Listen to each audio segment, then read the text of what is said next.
called Writing Across Borders, the Prospects for a European Public Sphere.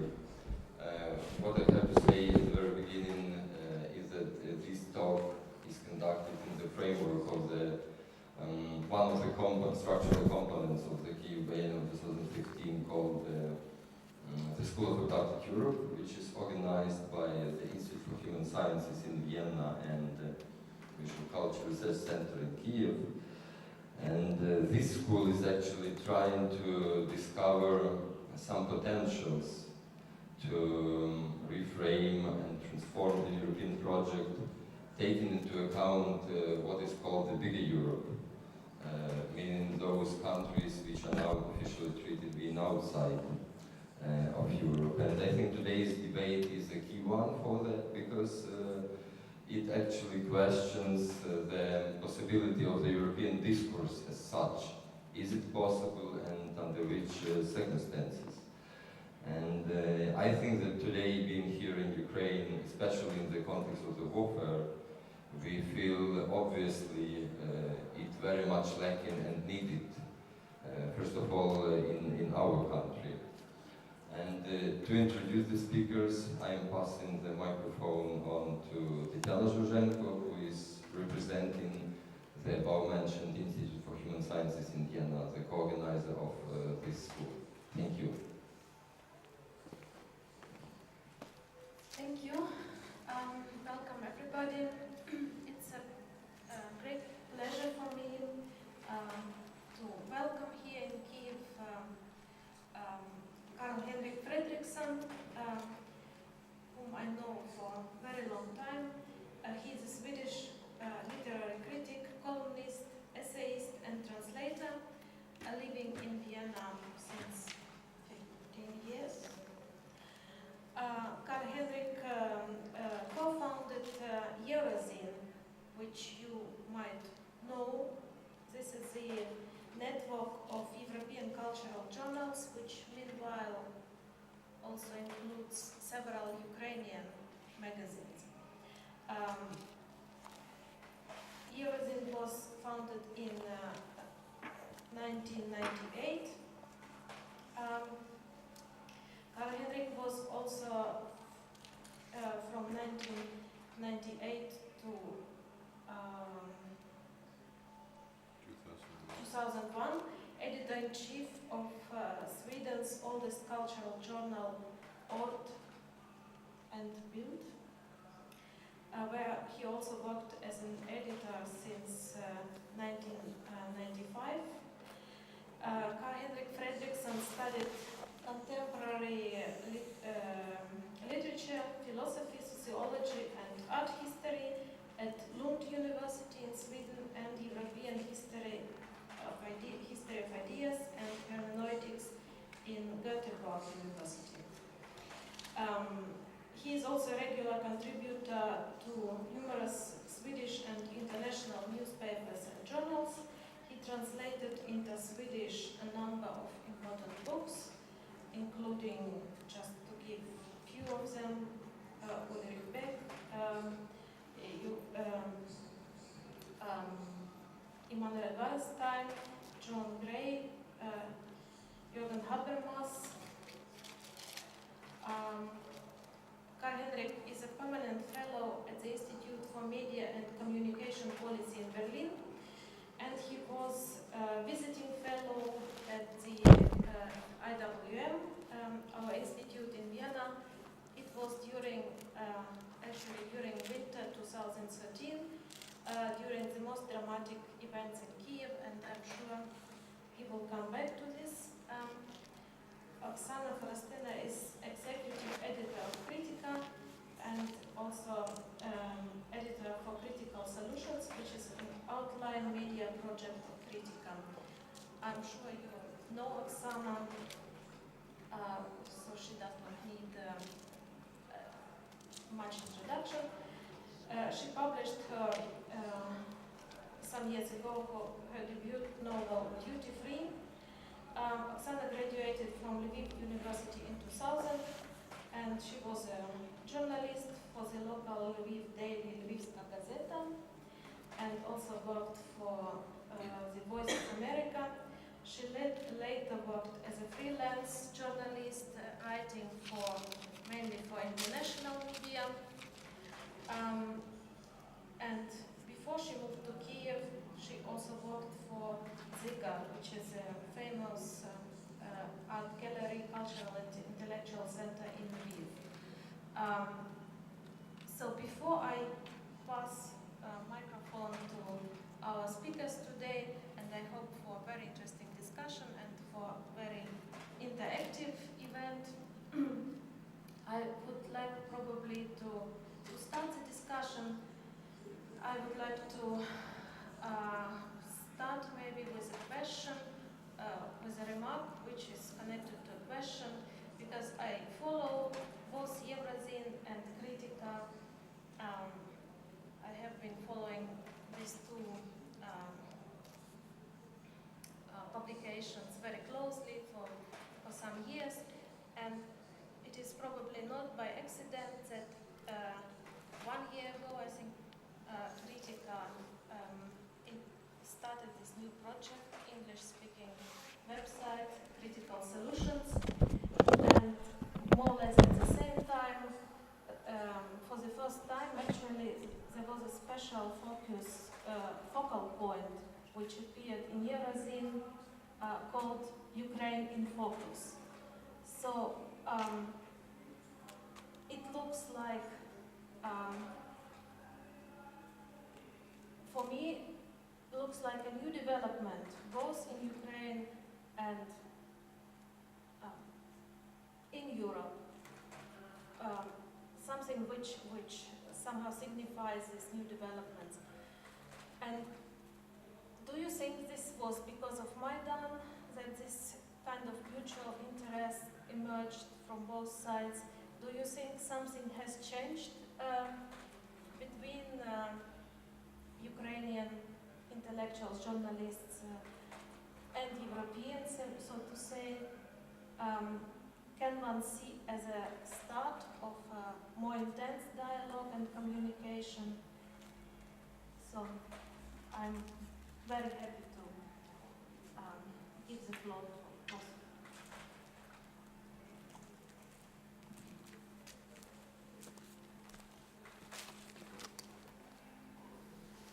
Now it's on. So, thank you, Tanya, thank you, Vasil, thank you, the Institute and the Center for inviting us. Yes, of course, it had something to do with Maidan, the focus on Ukraine, and it was not only Eurozine that focused on Ukraine in these days. I think it's safe to say that for almost a year, Ukraine subscribed, and Maidan, that very limited part of this city in Ukraine, subscribed to the headline news in 9 o'clock news at CNN, in newspapers, the first pages of newspapers, for almost a year. I think that was the case. However, news reporting is one thing, and intellectual publishing, I think, is a different one. It's not so that one is more important than the other. They are both absolutely crucial if media should fulfill any kind of meaningful role in a society or in a democratic society.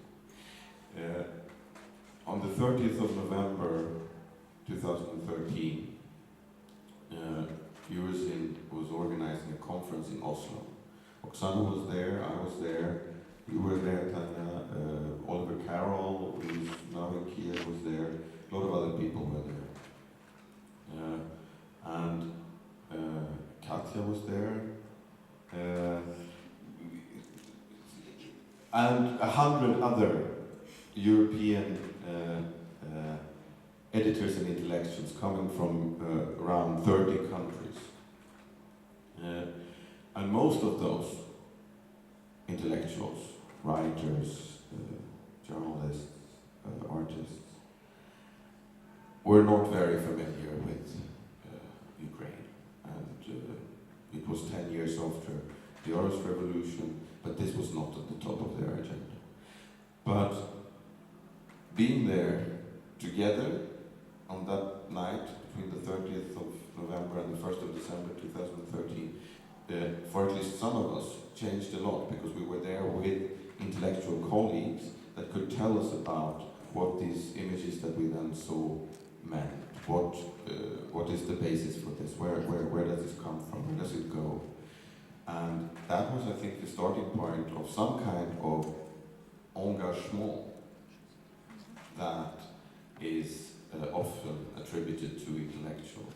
However, if that engagement does not have a fertile ground to where it can be expressed, which means that not only in such a personal contact, but actually also in a very concrete exchange, which is not only on a personal level, but actually on an institutional level, and also on the level of texts, articles, the impact of such engagement is much smaller. But with such a basis, such an organizational foundation for such transnational exchange of thought, of writing, ideas, and which has as a kind of an end result such engagement, a lot can be done. And I think that was the impetus of founding Eurozine way back then. Thank you, and thanks again for having us here. In case of Kritika, it was more like a coincidence, because the idea of the English website was established back in 2011. So that was the initial idea, that we have website both in Ukrainian and in English, and it's not just translation in both sides, but it's different content sometimes, and if it's the same content, it's not just translated, but commented, localized, and so forth, because we understood that there are two different audiences. One is Ukrainian speakers, and the other audience is, I would say, Globish speaking, so people who can read in English from all over the world, and of course they don't know Ukrainian context, they don't know the realities, and many things are to explain. And it's just for technical reasons that we launched the Ukrainian website just like 2 weeks before Maidan. And we launched the English version of the website actually last year. And it's again technical details. Most of our authors and contributors, English speakers, are not in Ukraine but overseas, like in the United States and Canada, and so are translators to English and English editors. So it's like on both sides of Atlantic. And before we started, we actually had a short talk about translations and our ability to understand. And I just thought that maybe it's not only a problem of translation, because sometimes I have a feeling that, for example, Ukrainian speakers don't understand Ukrainian when you say something or when you write something. So it's not only the problem of translation, but also of perception and interpretation. And contextualization, and one also has to say that we might pretend otherwise, but the activity that we are engaged in on a daily basis is an elitist activity. A lot of people are afraid of that, but it's very easy to see that even the largest intellectual journal with the widest impact is still read by a minuscule part of the larger society, and it's simply just, I think, a matter of honesty to confess that and accept that, and perhaps not see it as such a major problem, but to realize that that is the case and draw the right conclusions out of that. It's not only, as you say, it's not only a question of translation, but it's, I think translation though is key to any type of transnational cross-border exchange of ideas of any type. And I would try to be short, but I would like to take a little bit of a detour why that exchange at all would be possible, would be necessary or something good. Taking the perspective in the European Union at the moment for a short while. For 20, perhaps even 30 years, people have lamented the lack of a European public sphere, have in this lack of a common public sphere seen the source or the reason for the democratic deficit of the European Union. And for these 30 years, everyone has said that European public sphere should be based on common media that are published in one language, which is read all over this union. I think that was a misconception from the start. The 30 years of failure of establishing this common European public sphere should be evidence enough that that concept doesn't really work. Let me come back to what one could try to do instead, but first say something about why would it be important to have such a thing.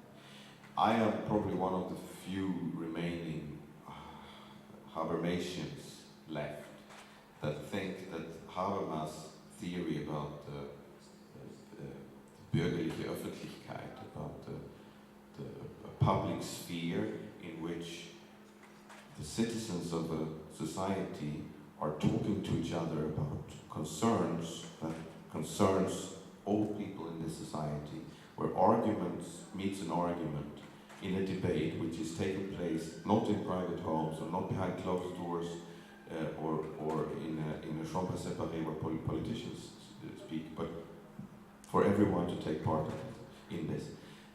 And in the end of that process comes out something that is the basis for political decisions, but, which is also important, the basis of the legitimacy of the political institutions in which such decisions are taken.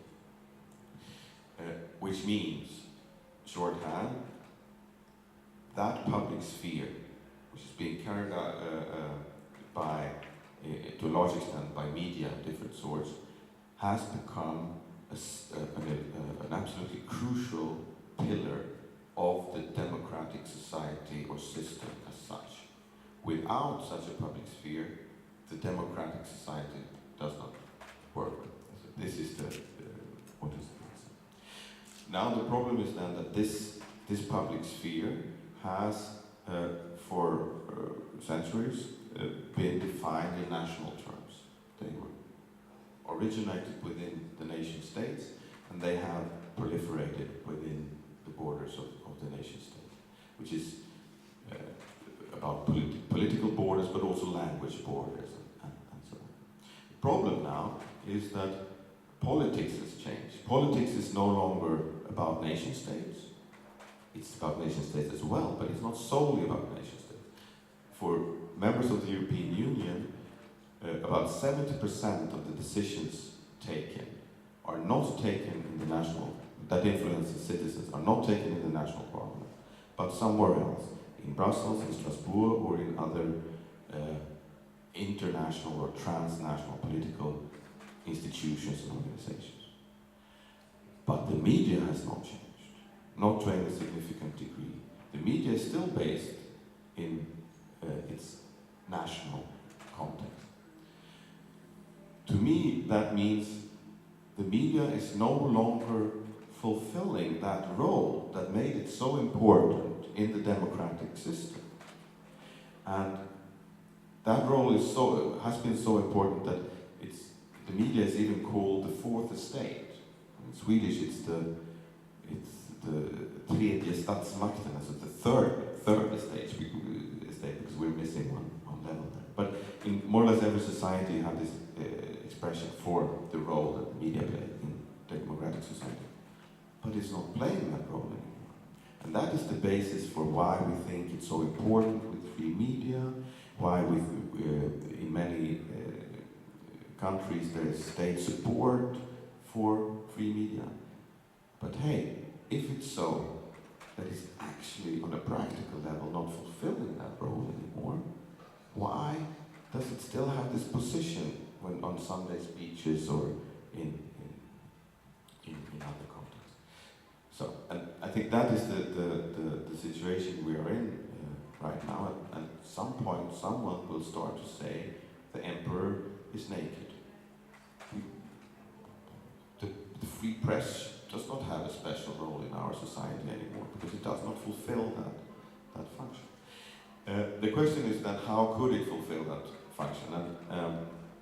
And instead, I think, to be short, instead of focusing on one media in one language or several, so to say, international media that is spread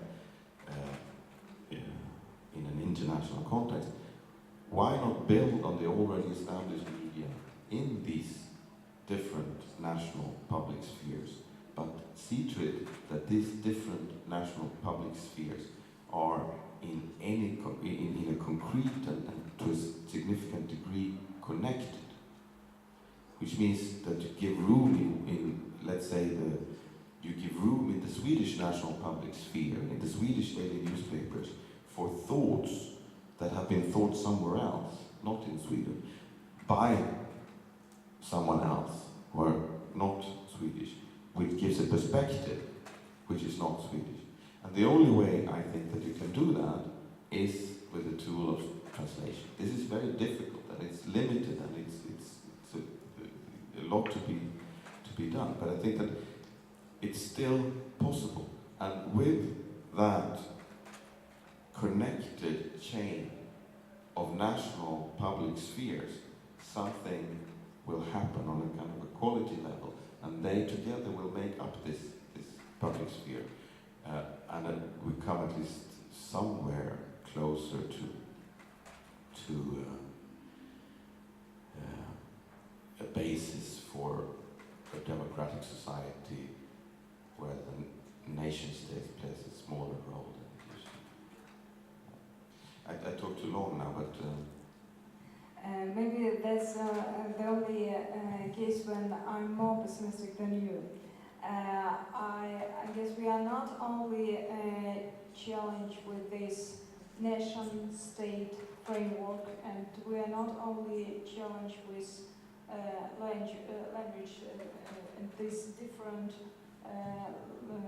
realities. Not only we have to deal with these borders, but we not only even media is the biggest problems, because of course media are trapped in these old models and old tools that don't work anymore. We also live in different time periods. Different countries live in different time periods, and even different communities, different groups live in different time periods, a different reality. I think that the most important concern now is actually the power. Who has a voice now in this public sphere? Maybe the actors we expect to to shape this public sphere are not relevant anymore. Do we really know what we know? Because we have different kind of expectation, but these expectations are more or less predictable. We know that there are somewhere some pundits, some experts, writers and journalists, and they know for sure, more or less, what is the state we're in. So they have some short access to the real world. And I'm not sure anymore they do. I'm not sure anymore that media and even social networks is enough to understand the world around us, especially in situations such as in Ukraine, because everything changed very fast. And I think that if you leave Ukraine just for a month or two, you're coming back to different country, because it's really too fast, and you have to be on the side all the time to understand what's going on. And again, there are different layers, different realities, and I'm not sure that even social networks can provide the whole picture and the whole web of interrelation between these different realities. So there are many people around. What would be necessary? I don't know, but I have very strong feeling that many people around us just don't have a voice at all, even with social networks. Because that is the utopian version of Facebook and social media in all sorts of aspects, that will take over the role that major hegemonial media structures have had in the past. I think it's safe to say, in all the contexts that I know, that the tendency in all such technologically driven social networks is the opposite from opening up, but rather to close down, because what is being created in such circumstances is a chain of different public spheres, or rather semi-private spheres, that are not interconnected, that are completely isolated from each other, which means that what used to be discussed in this common place is now being discussed in places that have no relation to other places where that is being discussed or not being discussed. That not even that is then clear. And to me, it's clear that can never be the basis or the foundation of or the legitimacy of political structures in society. But the question is then what can? And I don't think that one should be so quick as you now are, to say that the media cannot fulfill that role. I think that media has always been the voice of power in one way or the other. This has not stopped democratic societies to emerge and to develop. Also, state building has historically been elitist projects. The EU has been an elitist project from the start. However, in order to really then become democratic, of course these societies need some kind of popular element in this. But to say that I think that certain people have there's always been the case that there has not everyone has had a voice, so to say, in these forums where meaning or opinion is built and start to come. But if one knows that, one can start, so to say, to counteract that and to work against that and try to include rather than to exclude, which means that these are rather tedious, not very easy things to do, and requires hard work and a lot of money and so on. But I think, as you know, I have my black moments as well, and apocalypse is a very attractive image of all sorts, also in the field of media. But I think it's too early to give up. I was at the National Museum today, the National Art Museum, and there are lots of interesting things there, but there was one, I forgot the name of the artist, you know it, but it was a work from, I think it was not that new, it was from 2001, I think, and it was you probably know it, it was a newsstand, like you find in a kiosk or wherever, with newspapers in. And then you had on the shelves, it was such a thread shelf where you put all the newspapers. There were perhaps, I don't know, 30 newspapers in this stand, and then on the edges of this shelf there was this commercial for juicy fruit and Orbit and all that. And then you had all these journals, and the title, I don't know if I now interpret this artwork the way it's intended to or whatever, but my interpretation, the title of that was, in the English translation, Feel the Difference. And this was of course absolutely ironic. I mean, here you have all these 30 different media, and there is no difference. Yeah? It's all the same. But and that is very. I think that's a very good media analysis, yeah? Which is true not only of Ukraine, which is true of most societies. But that doesn't mean that one can work against media concentration. One can work against media being concerned with surface rather than depth, with contemporary issues rather than long development and so on. I think this is exactly what you and me are, that we are doing that in our, so to say, daily lives as a web publishing critica or doing something with yours. Well, I don't think it's so apocalyptic actually, though especially media as institutions of course are facing, and they will face the major changes, because the old model, the old business model, don't work properly, and they are challenging with fulfilling actually their mission. What I would expect of, and I agree it's kind of utopia, but I would expect that we all, talking heads,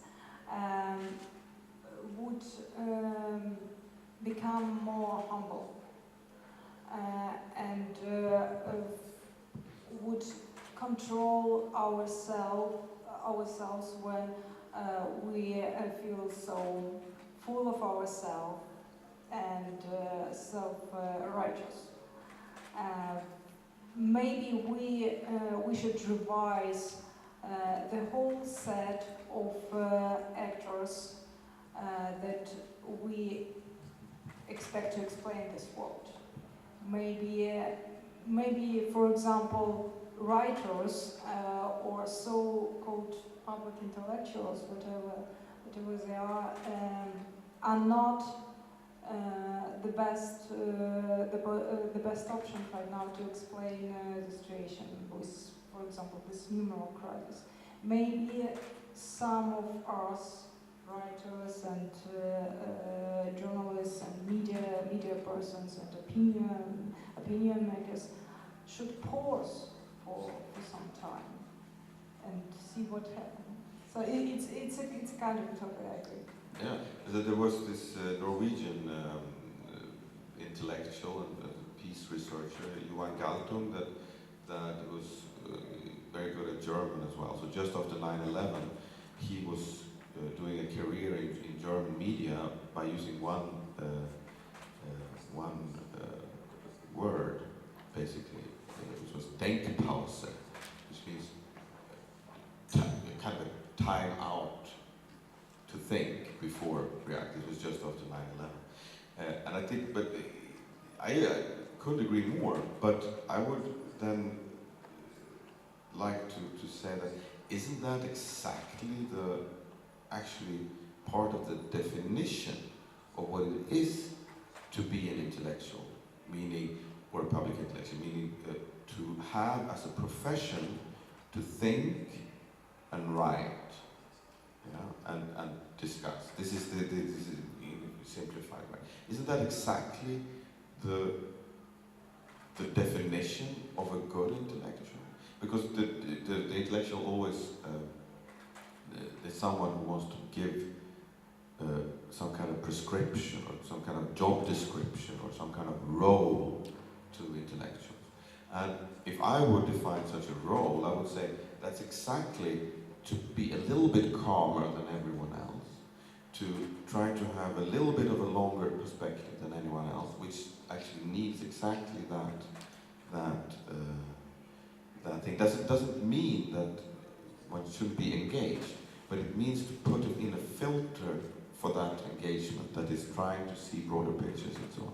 And there are fantastic, or rather very discouraging examples in history about intellectuals actually not doing that.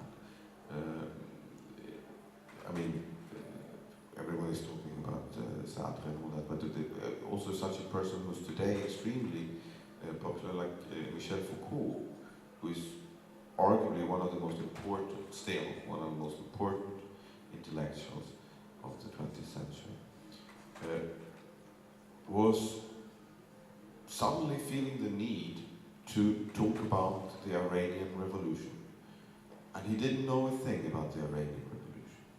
And he didn't know anything about the structures in Iran, he didn't know anything about the student movements or anything like that, which meant that he praised the Ayatollah as the perfect counterweight to Western imperialism or whatever.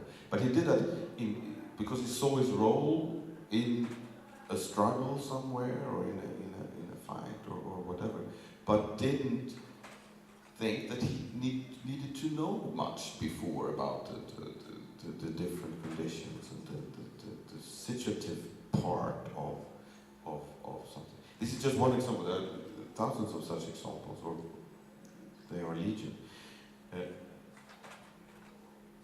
But if one says that's actually part of the role to be an intellectual, to pause, to think a little bit longer,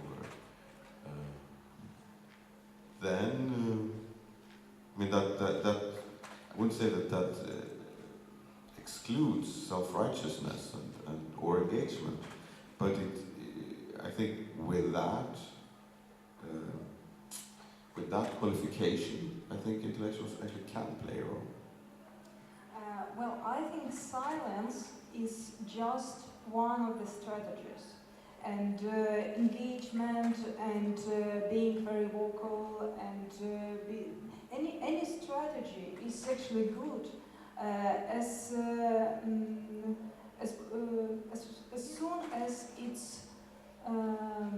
it's conscious of the power, because any opinion maker or any public speaker with an access to media has enormous power of asking the questions, not only giving some answers or some solution, but asking the questions and shaping the mode of that conversation, and putting the framework of that conversation, and highlighting the problems if there is any problems that may be only in his or her head. So I think this monopoly for asking questions and for shaping the language is much more powerful than giving opinions. Absolutely, I agree. I'm not sure though that there are individual intellectuals that have that power, so to say, but rather groupings or tendencies or or even seen in political terms, factions of an intellectual field. There's a Swedish writer called Lars Gustafsson who analyzed the situation in Swedish society in the 1970s and the dominance of the left in the public sphere in that. And he coined a phrase, a word, which in Swedish is a very long word, problemformuleringsprivilegiet, which means the privilege to formulate what the problem is. And that is, I think, exactly the same thing as the privilege of asking the questions and thereby setting the framework for the discussion. But I think it was a long time ago when we had any intellectuals that had such a status in society that they could by themselves do that as individuals. I think that now it's rather groupings of intellectuals that do that. Another dangerous thing in this field is, of course, as what I touched upon before, namely, especially in times of crisis. We decided before not only to talk about Ukraine, but to treat it the way we always treated it in our intellectual community, namely that Ukraine has been part of a European exchange of thought and ideas for decades, and it's not a matter of being part of the European Union or not. Eurozone has, just as Eurozone has Turkish partner general, so they try to treat it in that way. So in times of crisis, such as the current crisis of the so-called refugee crisis, but also in times of extreme crises like war and so on, as in Ukraine, there is a certain expectations. So there are certain expectations that are put onto intellectuals or artists, writers, or whatever, and that means that they should function in some way in this situation of crisis. And it's not only people who don't have a clue about what art is or what thinking is or writing is that thinks that, but who really wants to instrumentalize both intellectual activity but also artistic activity in one way or the other. And it should then help to unite the nation, or it should help to muster humanity, as for example in respect to receiving refugees or so on. There's always some kind of moral good or something like that should be should come from artists and intellectuals and writers. I'm scared to death when I hear such demands. What do you think about that? Well, I would challenge this whole class you describe as the ultimate voice and the ultimate authority, especially in our times. But again, we have numerous crises of different kind, and we have very fast changes. And I think that this class, in general, does not fulfill its mission.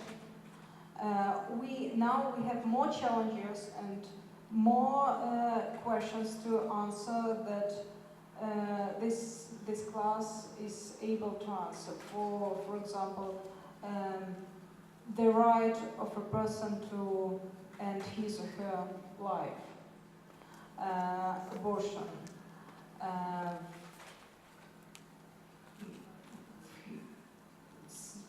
I don't know, the human life in general.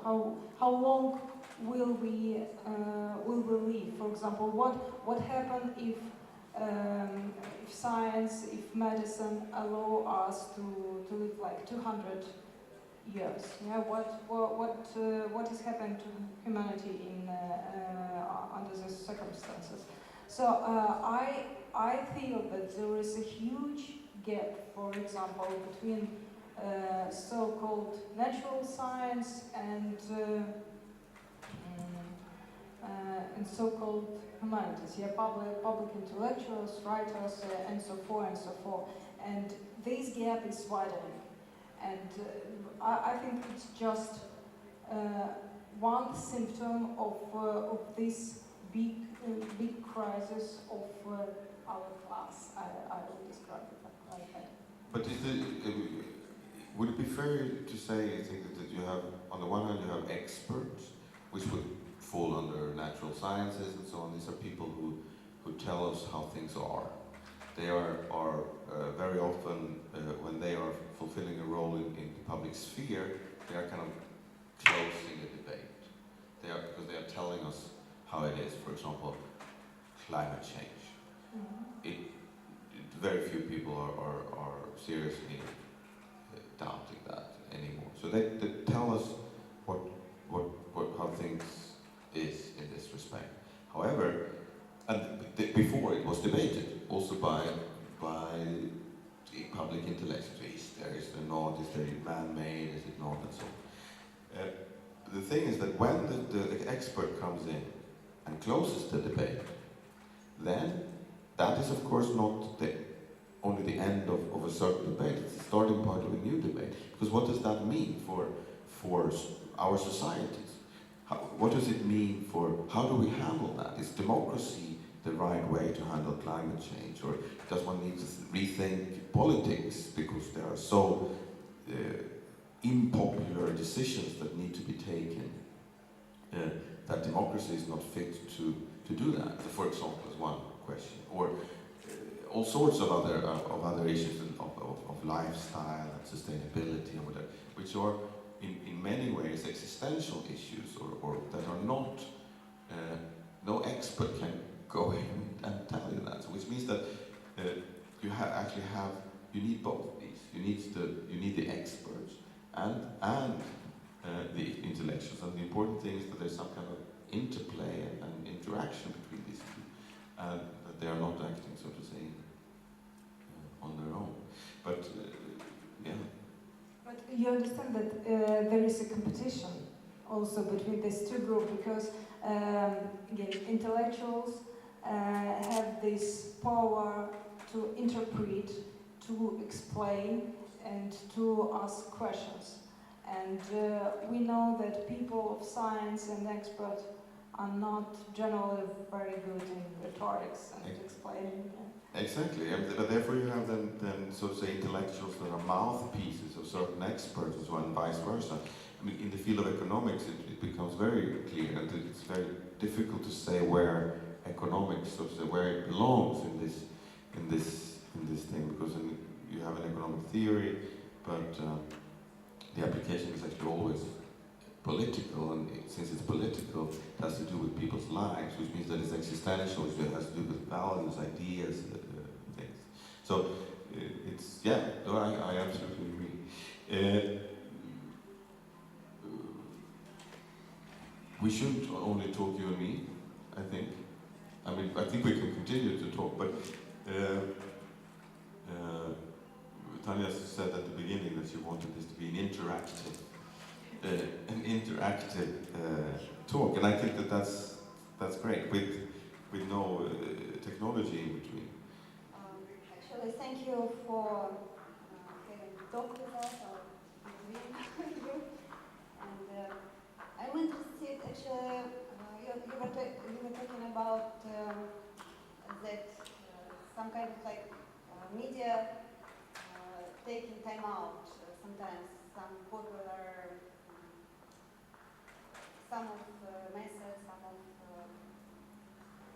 So sometimes I think like Europe taking time out on Ukraine. You know, we are just in the middle between Russia, Europe, and States of America.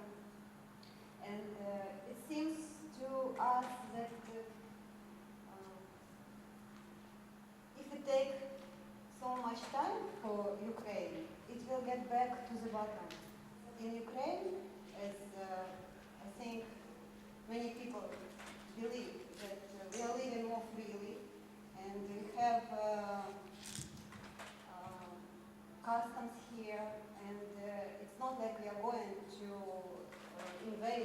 Europe, no.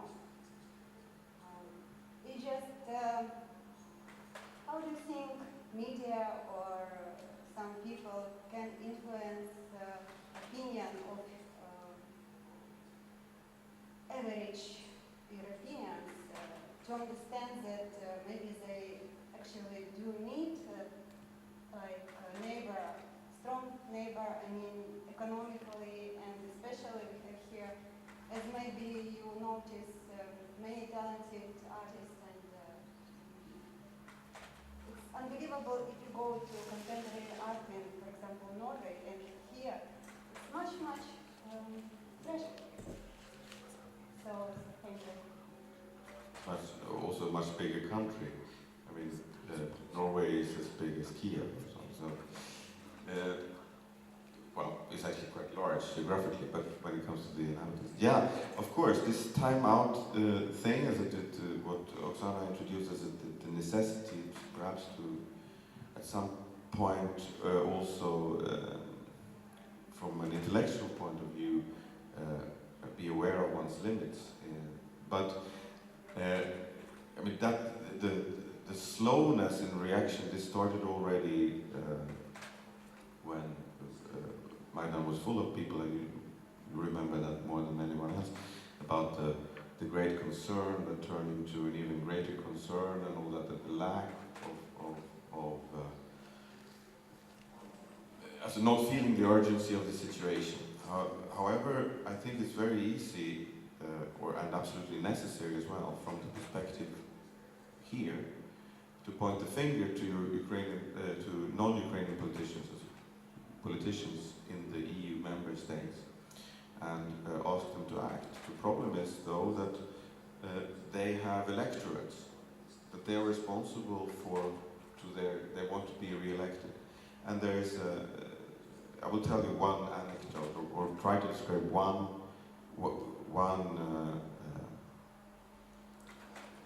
one case that shows how some of the people in Europe are thinking.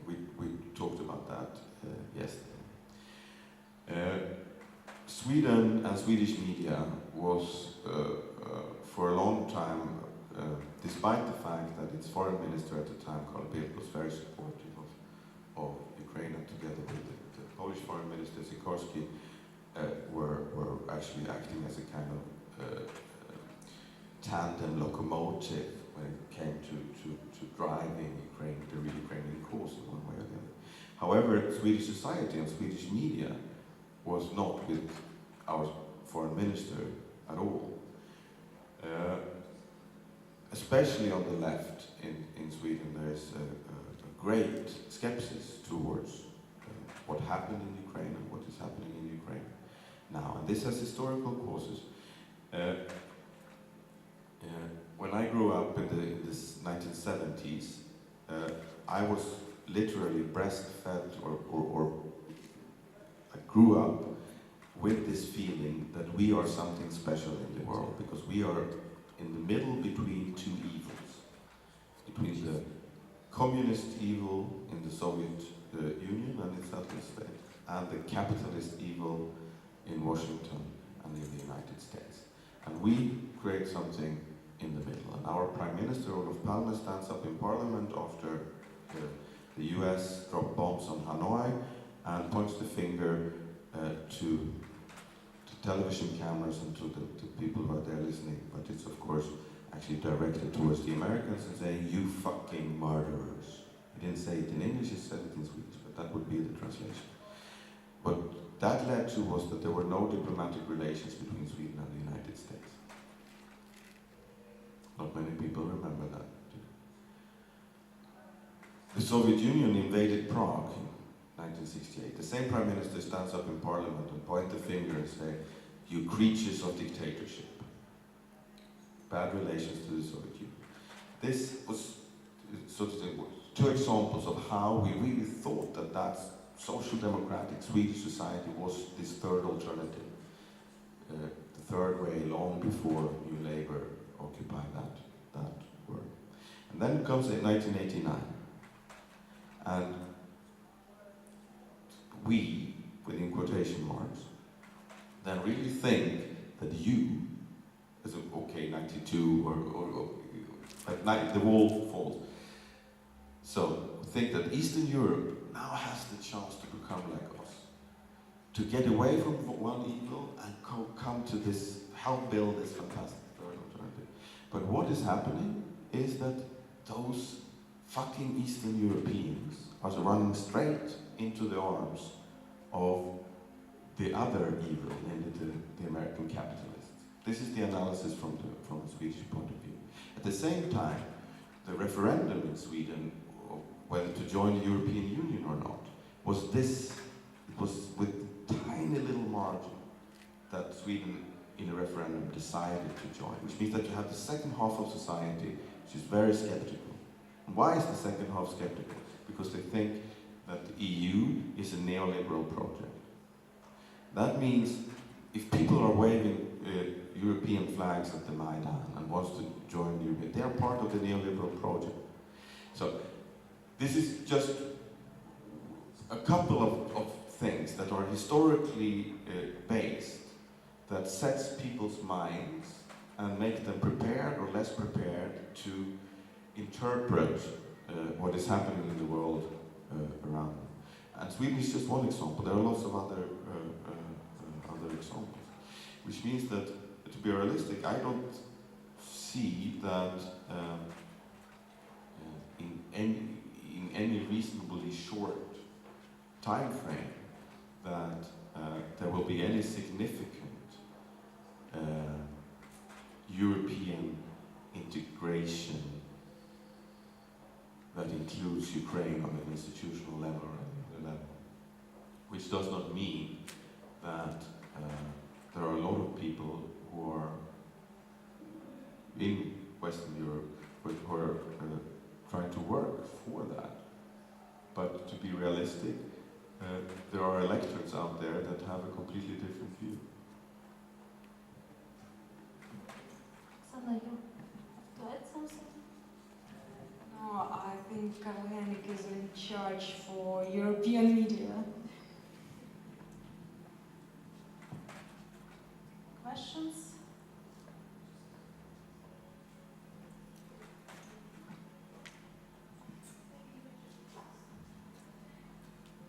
My name is Miroslava Luzina, and I want to come back to the question of.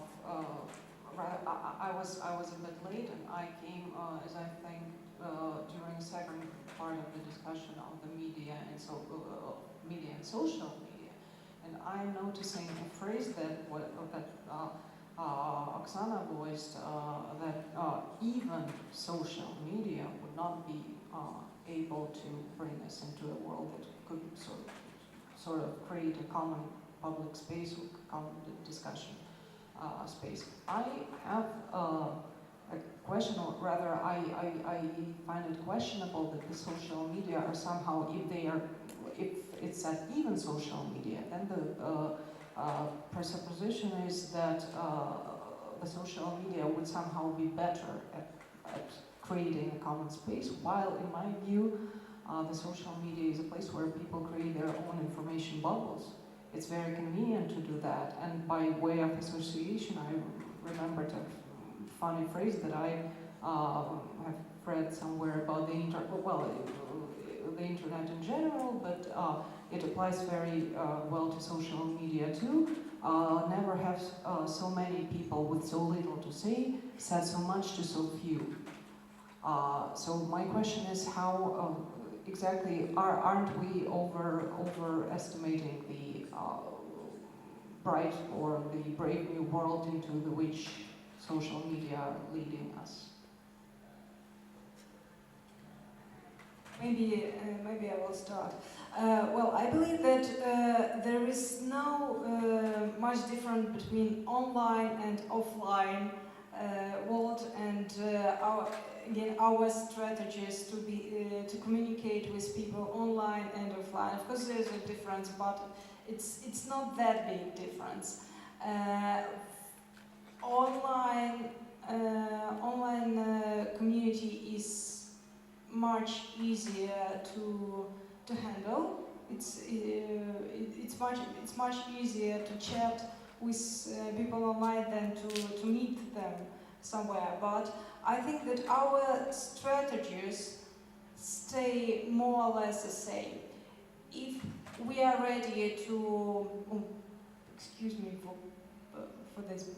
for this wording, if we are ready to leave our comfort zone and to communicate with people who are not of our interests or educational level or tastes and so forth and so forth, we are ready to do it both online and offline.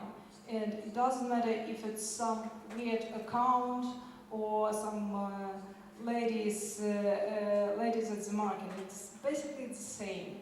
Yeah, it's always our choice whether to leave this comfort zone and to widen or to narrow our circle of communication.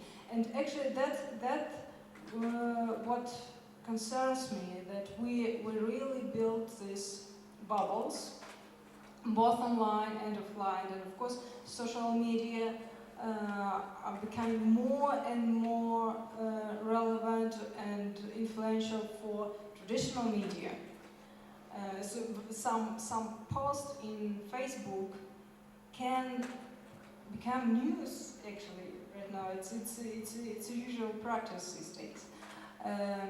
So not only we have these bubbles online, we also have this hierarchy.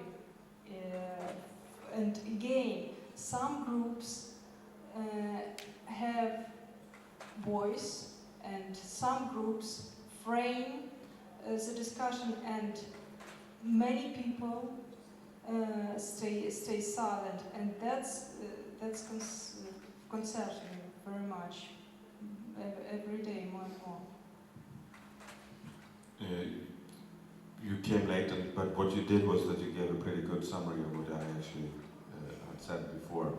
So I think one problem would be that these bubbles, these non-communicating vessels, are applying to the national defined public spheres, which was kind of my starting point of the whole thing. But when one sees the technologically enhanced means of communication as the solution to that, I think one is overstating that. And what it does is instead exactly what this is my opinion as well, what it does is that it creates small enclaves that are not aware of what is being discussed in the enclave next to it, which means that that's exactly the opposite of Habermas's concept of a public sphere where everyone discusses one thing at the same time. And with all its naivete, I think that is a better basis for a democratic society than enclaves that are not communicating. But it doesn't only have to do with technology. I think that using this model of analysis, I think one can, for example, it would be possible to explain how and why could the Mohammed cartoons be published in the Danish newspaper Jyllands-Posten a long time ago. I think one possible explanation for that was that in Danish society, where there used to be common agreement of how one would go about things, what one would say, what way, and so on, had been fragmented into different value systems that didn't overlap to any significant degree. And that is, in such a situation, is then possible to publish these cartoons. And this is a completely different debate, which is very complex, but it's not only a question of technology, it's a much broader problem, I think.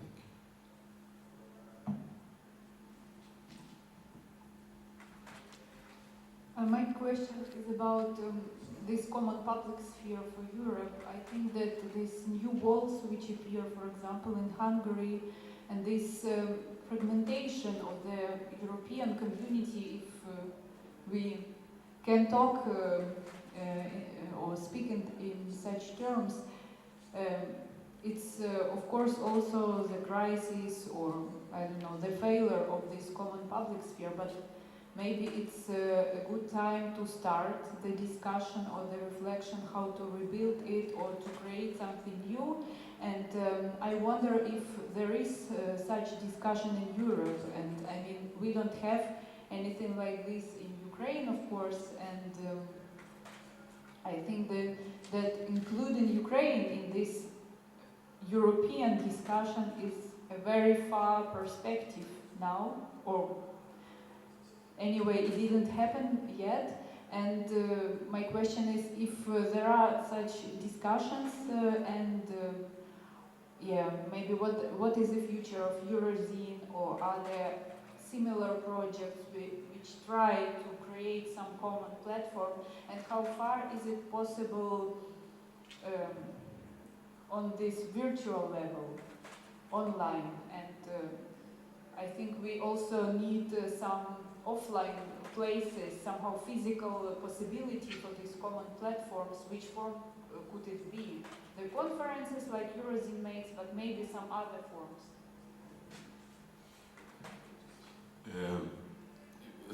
What you say is, of course, pointing to the fact that I tried to start with, namely that what we are doing on a daily basis is a rather elitist thing, which means that it doesn't mean involve a lot of people.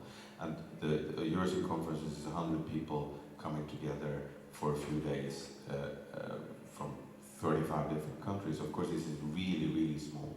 However, I think, and this is why I have been dedicating big parts of my life to writing and publishing intellectual discourse, is that while you have in economic theory the trickle-down theory, which is both immoral and factually wrong, meaning that the rich gets richer and then a little bit gets through the system, and a few drops then come to the poor in the end as well. Both immoral and wrong. But in the field of thought, idea, and media, I think that trickle-down theory is actually true. No one has presented such an idea, but if one thinks of it in those terms, I think that's actually the way it works. Namely that you have publications or television programs or even films or whatever, or meetings like this with very few people, but people who influence other people. And in the end, even if it's 2 years later, you have that topic or that thing started on the 9 o'clock news of television, or on the front pages of the newspaper. And I think that is actually the way it works. So this is yeah, just trying to give some kind of raison d'être to why one is dealing with this. I think that you're absolutely right in that the barbed wire in Hungary and phrased in broader terms, the refugee crisis is probably the biggest obstacle or threat to European integration, to the European Union up until now.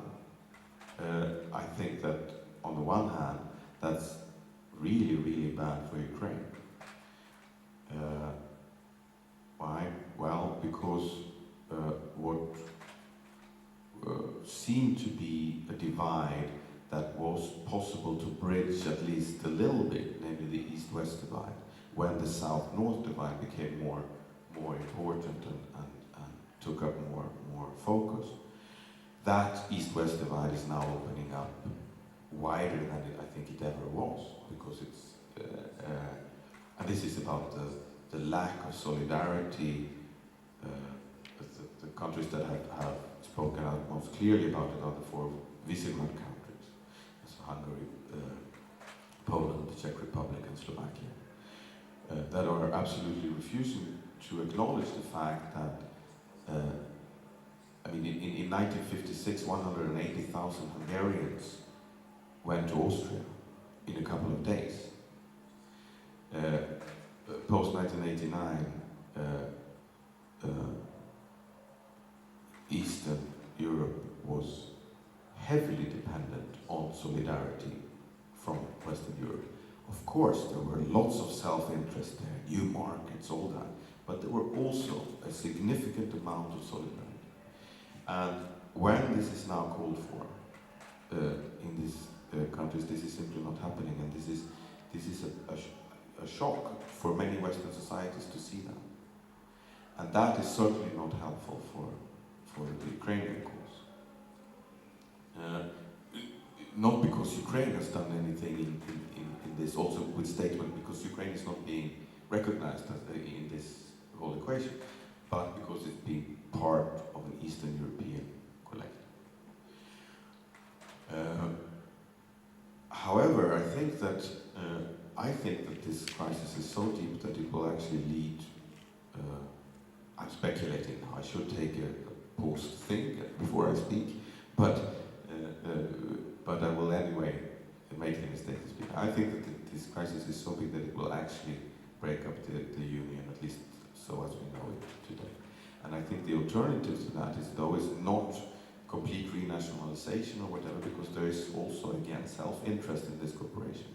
And I think that this is a renewed momentum for, fortunately, Habermas comes into the center again of a core Europe, of a Kärneuropa that Habermas has put on the agenda several times, which means that you have a cooperation which does not include Great Britain, because that Brexit is another thing in this. So you have a core Europe. Germany is of course in there, and then you have Finland, you have the Benelux countries, and so on. So, and then you have circles of integration out there, outside that core Europe. And this is not the ending point. The whole idea with the core Europe is that there are some states that should work as a kind of locomotive, and then more comes to it. That was the way that the European Union was built. And that suddenly means that there's a great chance for Ukraine. Of course, not to be part of Canada, but to be part of this integration process for real. So these are, I think, two developments that point in completely different directions. But the future of Eurozone will leave for later. I have quite short remark about this. It's more about my fears. Reading about this refugee crisis, I couldn't avoid this feeling that this is very unfair, because we can blame Hungary, but do we really know what Hungarians think? We know that Orban and Hungarian authorities handle this crisis awfully, of course, but I just think that we cannot think that all Hungarians support Orban.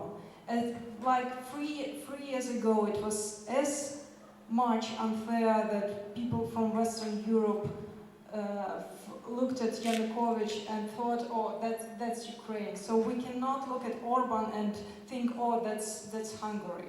And at the same time, it's unfair to praise all Germans because Merkel handles this crisis more or less good. Yeah. So, but we don't know about all resentments and all feelings in German society. You know, we just know that their policies are good, their government is good, but I'm afraid we just don't have the whole picture on both sides. On the other hand, sorry, we see the people on the streets. Maybe it is also the possibility to analyze somehow. I think even in Ukraine, these picture of the street, what is happening on the street, it's somehow a mirror for the society and for the moods, or I don't know, in the society. And I think it's a very paradoxical situation with these refugees, because yesterday I had a talk with Germans, and I was surprised to hear that they exclude somehow Hungary.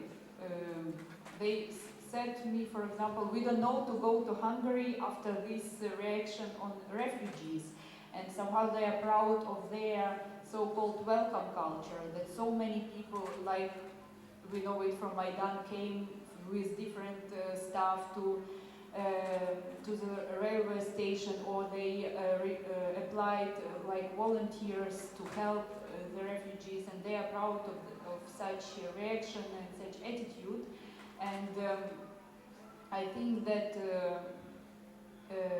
that the countries which didn't like or this wave of refugees will be also excluded somehow, like not European enough and something like that. It means that even in the EU it will mean the split. And yeah. Maybe it's too obvious to say it, sorry.